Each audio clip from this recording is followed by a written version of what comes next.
not my first choice. No? My first choice then was nursing. But it so happened that my family cannot afford to send me to get a course of nursing because it's a very expensive course then.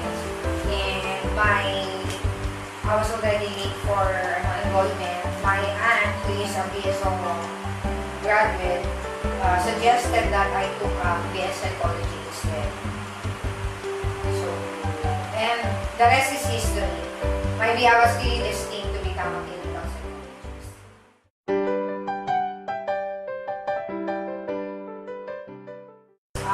This is my 28 years in the service in the National Center for Mental Health.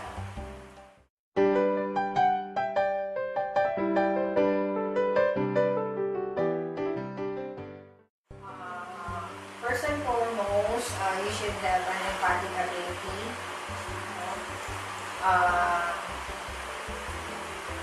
You know how to deal with different kinds of people, and most especially this empathic ability will help you deal with mentally challenged patients as well. You should have at least an average or high average intelligence, good judgment, maturity of thinking,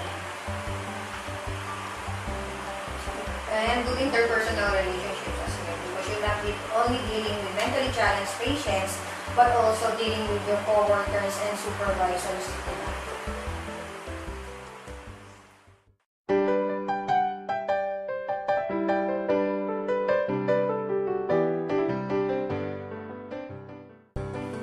I think the most difficult case that I have handled back in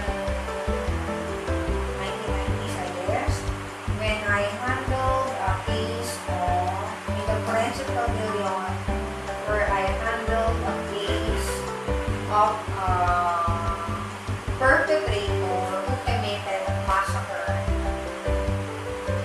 So the first time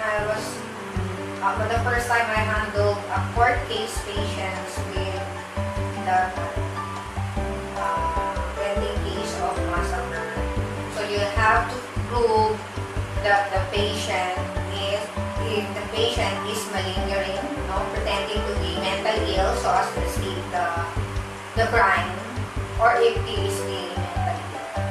That's the difficult case that I have handled. Actually, he was admitted here only to evaluate whether he is insane or not. So after I sought siyempre the help of my supervisor, because I was then a new psychologist, and first time I handled such a case.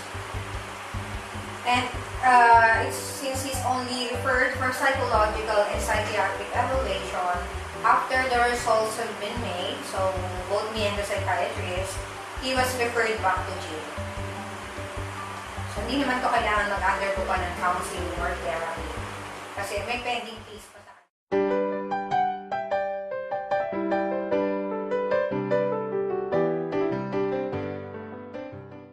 Actually, we have a lot of cases here.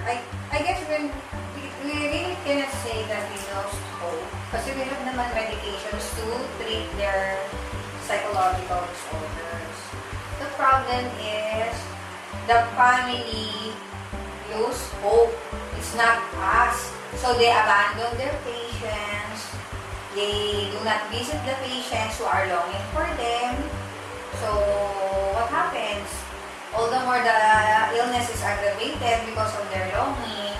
Diba? They want to go home, but nobody fetch them. And even if we send letters, some families could already transfer to another residence and not giving us the new residence, so we cannot locate them anymore. So they have abandoned and rejected their patients.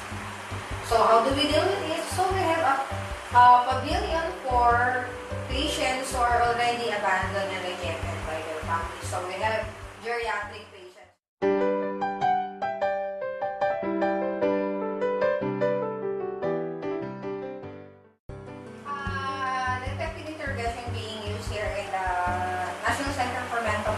pharmacotherapy plus psychotherapy. Because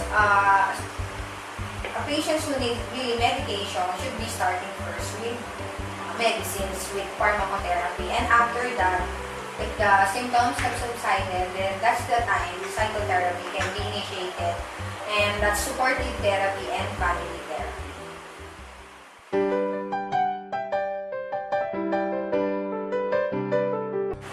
As a clinician is when I testify in court about a rape victim who is a mentally retarded. So I have to prove to the court that the patient is a true mentally retarded.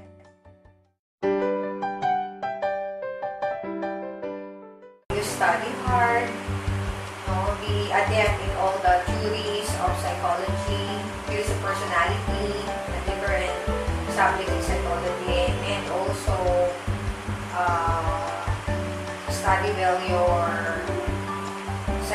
the different psychological tests and how to make psychological report.